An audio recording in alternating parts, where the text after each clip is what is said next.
Bonjour. Alors, avant de commencer, je tiens à remercier tous ceux qui nous ont permis d'atteindre 7,5% par rapport à notre projet ici. Donc, il nous manque encore à peu près 92%, 93% par là. Donc, merci à vous. Et également, j'aimerais remercier tous ceux qui vont pouvoir nous rejoindre ici, qui veulent nous rejoindre afin de pouvoir atteindre le 100%. OK? Donc, toutes les informations par rapport à ce projet sont en description de la vidéo. Comme je l'ai dit tantôt, j'ai besoin de vous. Maintenant, on continue. Alors, aujourd'hui, je vais parler de SK Hynix. Maintenant, avant de commencer, j'aimerais dire une chose. J'ai fait une vidéo sur Micron précédemment et je vois qu'il y a les cœurs sont un peu trop chauds à ce niveau-là, comme on dit souvent chez nous au Cameroun. Voilà, les gars, voilà. Quand on dit quelque chose de négatif sur une compagnie, ça les dérange. Mais les amis, ici, c'est uniquement matière à réflexion, à les creuser. Est-ce que ce que je raconte est faux? Posez-vous les bonnes questions. Quelqu'un m'a dit ici que l'entreprise va s'échanger à 15 fois les bénéfices bientôt. Soit. Et alors, est-ce qu'elle mérite 15 fois les bénéfices? C'est la question qu'on doit poser. Et quels bénéfices? OK? Parce que quand vous payez 15 fois les bénéfices, vous sous-entendez que pendant les 15 prochaines années, minimum, voilà ce qu'elle va rapporter en termes de bénéfices. Ne l'oubliez pas. Or, les bénéfices actuels, tirez vous-même les conclusions. Alors, on va parler aujourd'hui de SK Hynix. Donc, il existe dans l'économie mondiale une poignée de situations où une seule entreprise contrôle l'accès à une ressource dont personne ne peut se passer. Ces situations ne durent jamais éternellement. Elles durent suffisamment longtemps pour transformer radicalement la trajectoire financière de l'entreprise qui les occupe. Et elles se terminent toujours de la même façon, par l'arrivée d'un concurrent qui a investi assez longtemps et assez massivement pour franchir la barrière technologique qui protégeait le leader.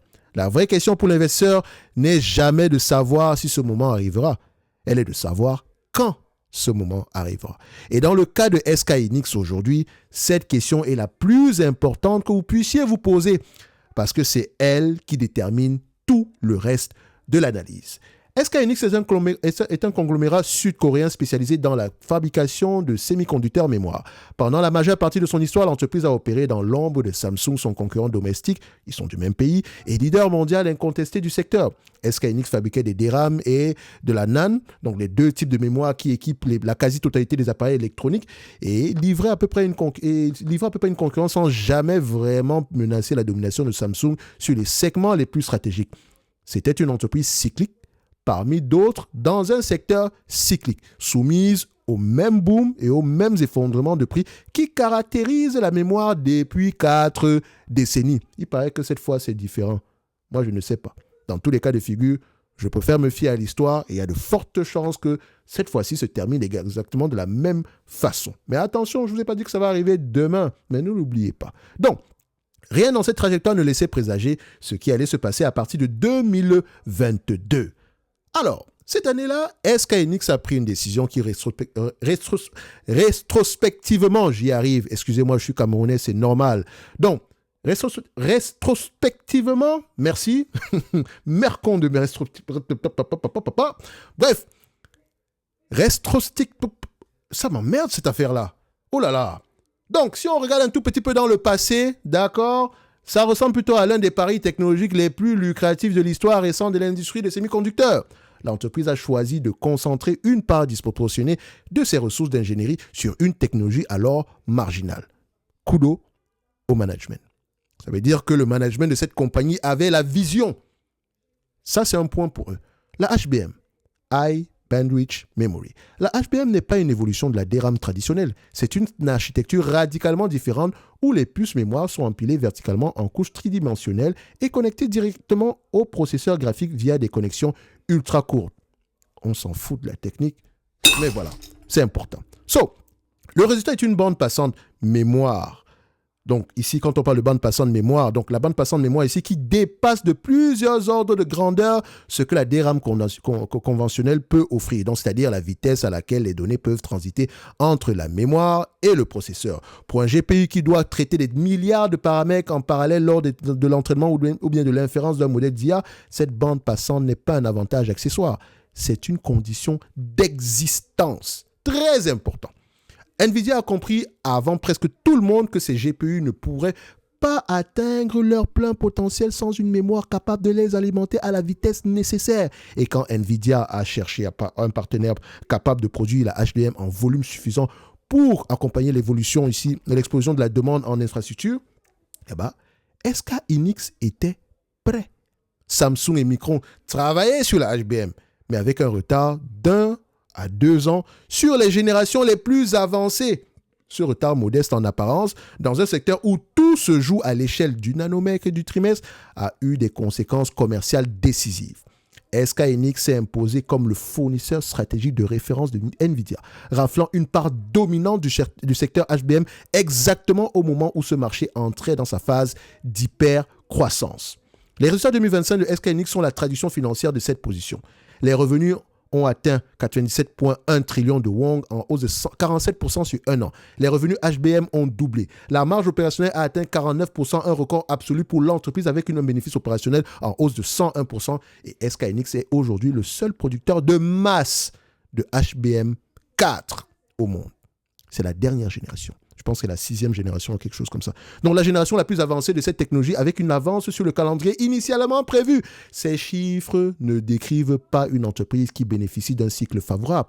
Ils décrivent une entreprise qui capture une rente de monopole technologique sur la ressource la plus critique de l'infrastructure IA. La nuance entre ces deux réalités est analytiquement fondamentale parce qu'elle détermine la durabilité de ce que vous observez dans les comptes. Donc, une rente de monopole technologique a des caractéristiques très précises. Elle permet de fixer des prix significativement au-dessus du coût de production parce que l'acheteur n'a pas d'alternative crédible à court terme. Je rappelle ici que c'est un domaine très cyclique parce que c'est une commodité. De manière générale, on a une avance technologique. Et quand je dis on, je parle de SK Hynix. Nous avons une avance technologique et on peut fixer le prix. Parce que sans nous, tout ce que Nvidia va faire ne va pas fonctionner correctement. Ou bien à pleine puissance. Et on est les seuls à proposer cette technologie en date d'aujourd'hui. Enfin, les autres commencent parce que Samsung a déjà lancé. Ok, Micron va suivre, c'est une évidence. Ce n'est même pas que c'est quelque chose d'extraordinaire. Ils vont arriver. Donc, elle se manifeste dans les marges brutes qui atteignent des niveaux impossibles à maintenir dans un marché concurrentiel normal. Et elle s'érode à mesure que les concurrents investissent pour reproduire la technologie qui la génère. La marge opérationnelle de 49% en 2025, projetée à 58% en 2026, est le reflet direct de cette rente. Nvidia paie le prix que SK Hynix demande parce que sans HBM en volume suffisant, ces GPU ne peuvent pas être livrés à ses propres clients. C'est une dépendance mutuelle, mais une dépendance asymétrique. SK Hynix a plus de levier dans la négociation que son poids relatif dans la chaîne de valeur ne le suggère. Donc, mais voilà où la trajectoire de SK Hynix devient analytiquement complexe. Samsung et Micron ne sont pas restés passifs face à cette situation. Samsung, qui dispose de ressources d'investissement comparables à celles de SK Hynix et d'une base technologique en DRAM avancée tout aussi solide, a massivement réorienté ses priorités vers la HBM après avoir constaté l'ampleur de la demande générée par Nvidia et les autres hyperscalers. Micron a adossé au soutien implicite du gouvernement américain dans le contexte des tensions géopolitiques autour des semi-conducteurs, investit plus de 25 milliards de dollars en capex annuel avec une accélération prévue en 2027. Ces deux acteurs ne rattrapent pas encore SK Hynix sur la HBM4, mais ils rattrapent. Et la question que l'investisseur doit se poser n'est pas de savoir s'ils y arriveront, mais à quelle vitesse et ce que cette convergence technologique impliquera concrètement sur les marges d'aujourd'hui de SK Hynix quand elle se matérialisera. Alors, l'histoire des monopoles technologiques dans les semi-conducteurs offre quelques repères utiles. Intel a dominé le marché des processeurs pour PC et serveurs pendant près de 2 décennies avec des marges opérationnelles régulièrement supérieures à 30% avant qu'AMD ne revienne avec à la compétition avec son architecture Zen à partir de 2017. TSMC maintient depuis 10 ans une avance, je dis bien maintient, parce qu'il y a des gens qui vont comprendre différemment. TSMC maintient depuis 10 ans une avance sur la finesse de gravure qui lui permet de capturer une marge disproportionnée sur les clients les plus exigeants. Mais cette avance s'est réduite à mesure que Samsung et Intel Foundry investissaient. Dans chacun de ces cas, la fenêtre de monopole a duré plus longtemps que les sceptiques ne le prédisaient. Attention, ne me mettez pas dans le camp des sceptiques. Moi, je suis juste là pour relater les faits. OK? Je ne sais pas quand est-ce que ça va arriver, mais ça va arriver. OK? Donc, dans chacun de ces cas, la fenêtre de monopole a duré plus longtemps que les sceptiques ne le prédisaient et moins longtemps que les optimistes ne l'espéraient. Ce que ces précédents suggèrent pour SK Hynix, c'est que son avance sur la HBM4 lui donne vraisemblablement 12 à 24 mois de position dominante avant que Samsung ne soit en mesure de produire des volumes comparables en termes de rendement et de performance. J'ai bien dit rendement et performance. Allez-y savoir pourquoi est-ce que je mentionne cela dans ce domaine. Ce domaine est très particulier, les amis. Posez-vous les bonnes questions et vous allez comprendre pourquoi. Quand je parle de rendement et de performance, demandez-vous pourquoi. Vous allez me dire, mais Thierry, donne-nous la réponse. Mais et les amis, vous voulez faire du stock picking sérieusement? Il faut un tout petit peu travailler. OK? Donc, c'est suffisant pour générer des résultats exceptionnels sur plusieurs trimestres. Ce n'est pas suffisant pour supposer que les marges actuelles sont permanentes. Il y a une variable supplémentaire que cette vidéo ne peut pas ignorer parce qu'elle introduit une incertitude d'une nature différente de la simple concurrence. Google a développé un algorithme appelé TurboQuant qui réduit les besoins en mémoire des grands modèles de langage d'un facteur 6. Donc, ça réduit de 6 fois moins élevé. On a besoin de 6 fois moins de mémoire. D'accord? Donc, divisé par 6 si vous voulez. Donc, NVIDIA travaille sur des approches similaires si ces optimisations algorithmiques se généralisent. Parce que là, on reste encore dans le domaine des études, etc. Mais si ces optimisations algorithmiques se généralisent, la quantité de HBM nécessaire par unité de calcul IA pourrait chuter structurellement, non pas parce que l'IA ralentit, ou bien l'infrastructure IA ralentit, mais parce qu'elle devient plus efficace dans son utilisation de la mémoire. Et laissez-moi vous dire que ça va arriver.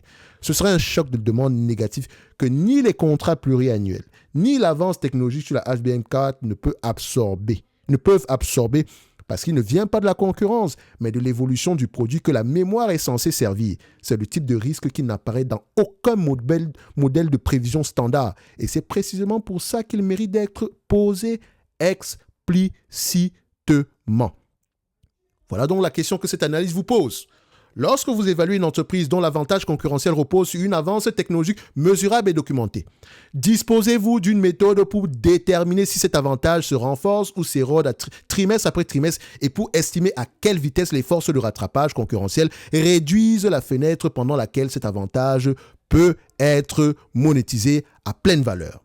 C'est exactement ce à quoi le Prompt Top Invest intitulé « Nommé le mot est-il en expansion ou en déclin » vous contraint. Construire un raisonnement rigoureux plutôt qu'une intuition. Il vous oblige à évaluer si les mécanismes qui renforcent l'avantage concurrentiel, l'accumulation de données de rendement sur la HBM4, les relations stratégiques avec NVIDIA, l'avance accumulée sur les générations suivantes, progressent plus vite que la capacité de Samsung et Micron à combler leur retard. Il vous force ensuite à identifier les signaux concrets qui trahiront trimestre après trimestre si cet écart se creuse ou se referme. Les annonces de rendement de Samsung sur sa propre HBM4, les volumes de que Micron commence à livrer, les arbitrages de NVIDIA sur la diversification de ses fournisseurs appliqués à SK Hynix, ce travail fait apparaître immédiatement que la vraie variable à surveiller n'est pas la marge opérationnelle du trimestre en cours, c'est la part de marché HBM dans 6 trimestres. Un monopole technologique est l'actif le plus précieux qu'une entreprise puisse détenir et le plus difficile à valoriser. Précisément parce que sa valeur ne réside pas dans ce qu'il produit aujourd'hui, mais dans le temps qu'il lui reste à produire. Et quand je parle de technologie, je parle surtout sur la partie hardware. Parce que le software, si hardware plus software, c'est encore plus fort. Mais si c'est juste du hardware, faites attention. Maintenant, passons à la partie la plus facile qu'on appelle généralement l'analyse quantitative. Et rappelez-vous d'une chose, je vais avoir tendance à analyser cette compagnie avec, disons, je n'aurai pas de lunettes roses. Parce que le monde a tendance à regarder cette compagnie avec des lunettes roses. Moi, je regarde ceci. Je vois le chiffre d'affaires qui augmente. Maintenant, quand je check la marge brute, qu'est-ce qu'on a? On a une marge brute également. Vous comprenez déjà que ça, c'est un business qui est cyclique. Déjà, de manière générale, il est cyclique. Et la marge brute se situe aux alentours de 59% sur les 12 derniers mois. Attention, parce que là, j'ai pris les informations de 2025 ici, parce que le but n'est pas de parler des derniers résultats, etc. Ils sont extraordinaires, tout le monde le sait, etc. Bref, vous connaissez le sujet de la vidéo. Maintenant, comme celle sur Micron ici, le but pour moi, j'ai utilisé Micron pour un exemple, mais le but pour moi était de montrer que ce secteur-là, il est cyclique. Pourquoi est-ce qu'il est cyclique? Et comment est-ce que vous devez vous comporter? Comment est-ce que je pense qu'un investisseur intelligent devrait se comporter dans ce secteur? Parce que structurellement, il est en croissance. Mais ce n'est pas une croissance linéaire. Et je dis bien, ce n'est pas une croissance linéaire. Donc, je continue. EBITDA, margin. Ça nous donne combien ici en date d'aujourd'hui? On a à peu près quelque chose aux alentours des, voilà, plutôt stable. J'aime ça. 54%. Magnifique. OK? Et ça depuis très, très longtemps. Parce que SK Hynix essaie de se comporter différemment par rapport aux autres. Et vous remarquez une chose. La période où cette compagnie a eu une marge brute négative. Attendez, il faut que je vérifie. Est-ce que c'est annuellement négatif? Ouais, à peine. Hein. La marge EBITDA, est-ce qu'elle a tenu? Parce que c'est bizarre ça. Il y a quelque chose à aller vérifier ici parce que c'est très rare de voir la marge brute supérieure à la marge brute inférieure à la marge EBITDA. En fait, même je pense qu'il y a une erreur monumentale entre les deux.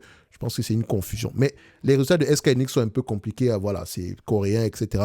Le tout ici, c'est la tendance. Que ce soit l'un ou l'autre ici, moi, je suis là pour regarder la tendance de manière générale, mais je soupçonne fortement que la marge brute soit à peu près la partie qu'on appelle EBITDA en date d'aujourd'hui. Mais bref, ça, c'est un autre débat. Je ne sais pas pourquoi. Je pense qu'on l'a également remarqué sur Micron, ce genre de choses-là. Donc, je continue maintenant. En termes de tangible book value, est-ce qu'on a une augmentation? On a quelque chose d'assez stable. On a même une accélération sur les derniers mois parce que l'entreprise gagne beaucoup d'argent. Idéalement, c'est un business que moi j'achèterais aux alentours des tangible book value s'il est stable avant même d'être croissant. OK?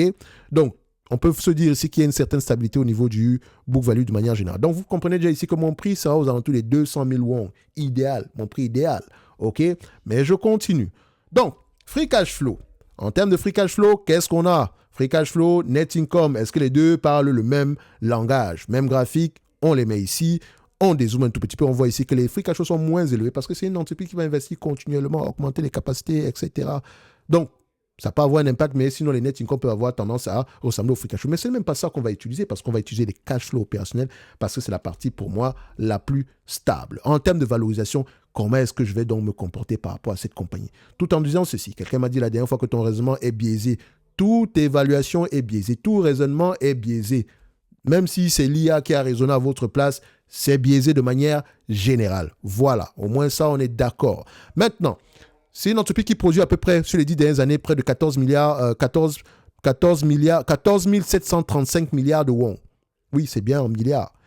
Moi, je vais prendre ici 14 700, je mets 15 000. Je ne me casse pas, je ne cherche pas à avoir précisément raison. Je mets 15 000. C'est un business qu'on paie à 10 fois les cash flows. Très cyclique, c'est 10 fois les cash flows. Si tu as des lunettes roses, tu mets 15 fois, ça peut arriver. Donc, ça donne 150 000, ça donne 150 000 milliards de won, si vous voulez. Je dis bien que c'est 150 000 milliards. Maintenant, je divise par le nombre d'actions. Attention, le nombre d'actions ici, vu que je prends en milliards, je dois être divisé par 712. Ça donne à peu près aux alentours, pour moi, des 210 000. OK? Si je suis même très, très gentil, je pourrais aller, s'il y a 15 fois les bénéfices, on pourrait monter à 316 000 actions. Donc, ça, c'est mon prix. C'est mon prix. C'est mon prix. C'est le prix à partir duquel je me sens à l'aise de déterminer cette compagnie parce que je suis convaincu d'une chose, jusqu'à l'heure où je vous parle, que les marges actuelles ne sont pas durables. OK? Les 70 000 milliards de won qu'elle génère en date d'aujourd'hui, elle ne va pas avoir tendance à les générer sur les... Voilà. Ici, on vous dit que l'entreprise s'échange à 6 fois le forward, puis elle n'aura pas tendance à les générer sur les 6 prochaines années de manière linéaire. À un moment donné, ça va ralentir. Encore que je dis, mais les 6 prochaines années, si j'avais mis une boule de cristal. Donc, techniquement, si vous décidez de payer cette compagnie en date d'aujourd'hui, vous sous-entendez qu'elle aura le même niveau de génération de cash flow, de bénéfices nets sur les 6 prochaines années. Sur les 6 prochaines années. Vous êtes convaincu de cette partie-là. Moi, je ne sais pas si c'est le cas. Je préfère me fier à l'historique. C'est un business cyclique. Je l'attends quand tout va aller mal, quand on va vous annoncer que c'est la fin du monde, les mémoires, c'est saturé, blablabla, blablabla. C'est à ce moment-là qu'il va falloir investir ici, selon moi. Ça, c'est comme ça que je vais me comporter avec ce type d'entreprise. Mais pour vous qui voulez investir dans ce type de business, n'oubliez pas une chose. C'est un business très, très cyclique. Vous connaissez combien d'entreprises qui font du x3 en un an? Pensez que c'est normal? On n'est pas au niveau, c'est pas le niveau de la crypto. Ceci me fait dire ici qu'on est déjà en pleine euphorie. Mais cette euphorie peut durer très, très, très, très longtemps. Mon but ici est de ne pas payer d'argent. Donc, le prix à partir duquel je pense ne pas payer d'argent, c'est en dessous des 300 000. Wow. En dessous des 300 000. OK? Ça, c'est mon avis. Maintenant, dividende, et regardez bien, dividende, est-ce qu'elle rachète des actions plutôt stables? Dividende, etc. Ça, c'est tirer les conclusions nécessaires. Tant que c'est en dessous des 200 000 won, ici, c'est parfait. Ici, il verse à peu près un dividende de 800 milliards par là, alors qu'elle peut générer 200 milliards, comment on appelle ça? 14, voilà, aux alentours. Enfin, elle peut générer 2 fois plus que ça en termes de free cash flow moyen. Parce qu'on paye le dividende avec les free cash flow. Si je prends ici la médiane, comme vous pouvez l'observer sur les 10 dernières années, elle génère à peu près de 3 000 milliards de won. OK? Elle paye 826 milliards ici en termes de dividendes. Donc, elle a les moyens de payer ce dividende-là.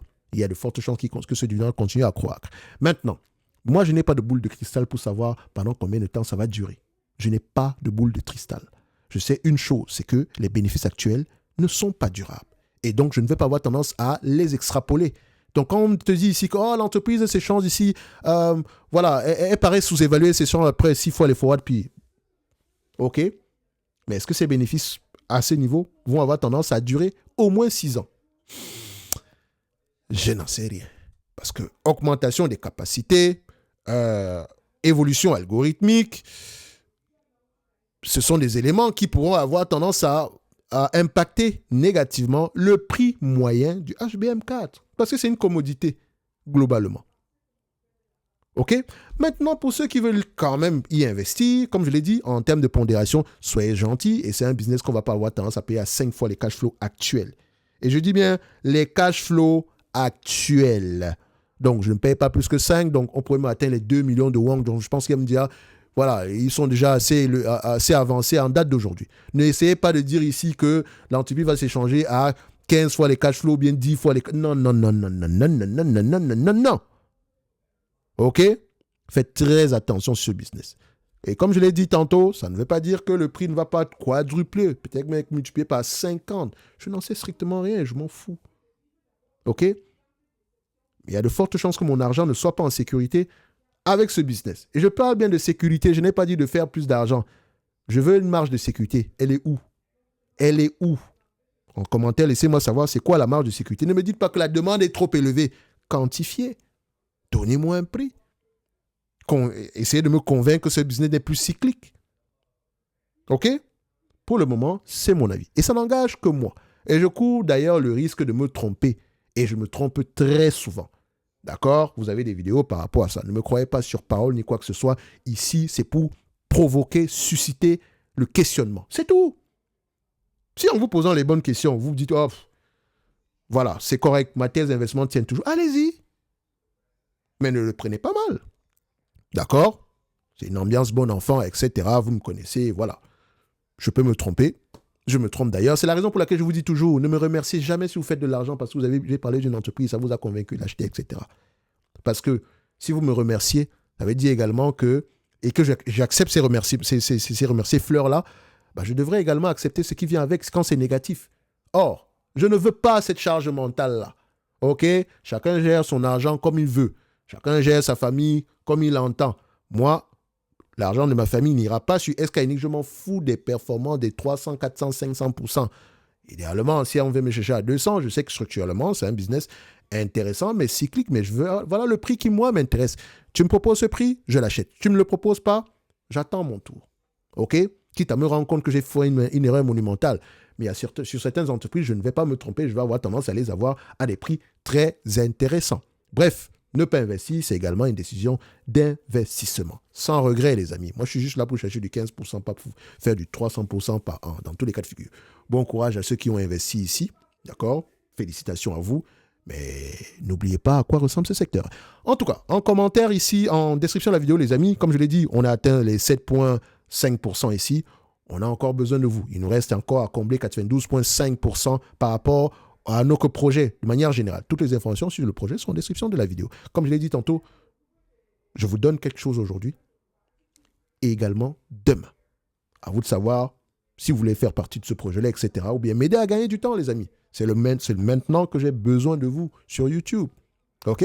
Donc, merci à tous ceux qui ont contribué. Merci également à ceux qui pensent le faire.